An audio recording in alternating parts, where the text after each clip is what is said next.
Hello there everyone, my name is Raxby and welcome back to more Let's Play Professor Layton and Pandora's Box.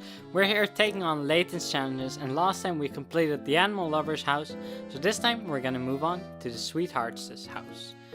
To unlock this you simply need to beat the main game, and that should give you access to this. So yeah, it's probably the easiest one to unlock, or well, not necessarily the easiest one, but you don't really have to do anything extra other than just play through the game's story.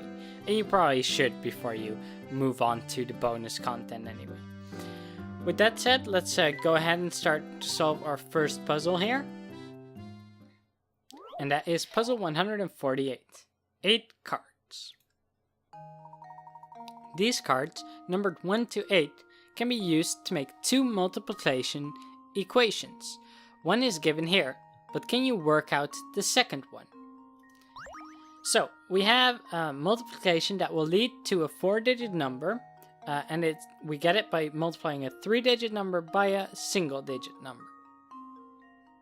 Now, what that tells us is that really that we already have one example here. 453 times 6, well yeah, that's one of the 2 answers. But we need to figure out the other one. Now, honestly, I don't think there's really any good methods for tackling this puzzle. As in, there's no, like, step-by-step algorithm you could follow to try and uncover it. At least, as far as I'm aware. So, what you can do is just try things out. Now, if we look at the answer above, we can try to go for similar numbers. So for example, an answer in the 2000 is what they use.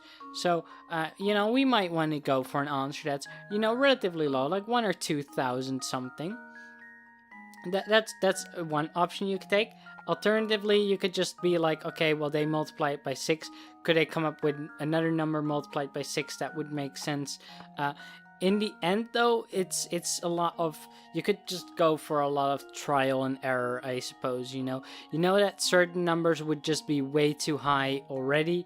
As soon as it would get into the 5-digit territory, it couldn't possibly be it. In the end, what they want you to do is 582 multiplied by 3. That is your answer, and that will give you 1,746. Just leave it to me. Piece of cake. And there we go. I don't really care for this puzzle too much because it's not like even like I also checked the hints and everything off screen. They don't give you any like good hints either. They just say like, oh, this number is filled in there. Like, what I like more is puzzles where you can, use logical reasoning to come to an answer. Whereas here, it feels like if there is some kind of trick, I feel like the game should teach you that. And otherwise, why it's just a bit of a wild guess, honestly, at this point, and it's a bit of a shame. It doesn't really do. It's not really as good of a puzzle as one where you have to deduce a lot more, which, is one that we're actually coming up on. Here we have puzzle 149, number cycle. There's a pattern to this cycle of numbers. What number should go in place of the question mark? So yeah, we have a big cycle of numbers, and it's not really all that clear at every point, why the next number is there. But if we look over here, we have a single digit, just a single 4. And what follows is 16. Now 16 is 4 times 4, otherwise known as 4 squared. Okay, that makes sense. But if we look at 20 squared, which would be the predecessor, that's never 4. However, if we look at each individual digit squared, that would be 2 squared plus 0 squared is just 2 squared, which is 4. So that does make sense. And if we keep that up, if we have 4 squared plus 2 squared, that's 16 plus 4 is 20. So yeah, you want each individual number squared, and then sum them up. So to get the question mark, we want to know what 5 squared plus 8 squared adds up to. And then we have our answer.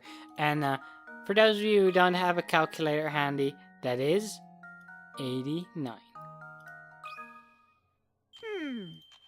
Let's see if this works. Layton's apprentice strikes again. And yeah, there we go. It shows you all of them here in case you were curious if all of them do add up. Yes, they do. I just didn't feel like calculating every single one of them. I thought that was a bit unnecessary, really, once I showed that pattern. And with that, we have one puzzle left. Puzzle 150. The Knight's Tour number 4.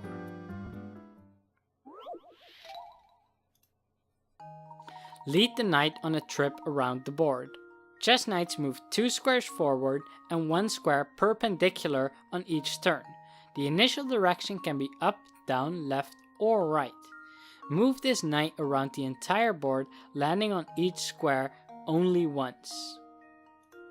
So here we have the final one of these on a full chessboard, 8x8 squares, so 64 steps I believe it is. And yeah, this definitely does take a long time, but as always, you want to try and cover the sides first, because those get harder to reach later on in the puzzle, you know. So try and get those out of the way first, like I am doing. And once you have those out of the way, you just need to fill in a little bit of the middle, and it shouldn't be too tough because there's rarely much choice left. And there you go. Just leave it to me. Layton's apprentice strikes again. And there we have it. Wonderful.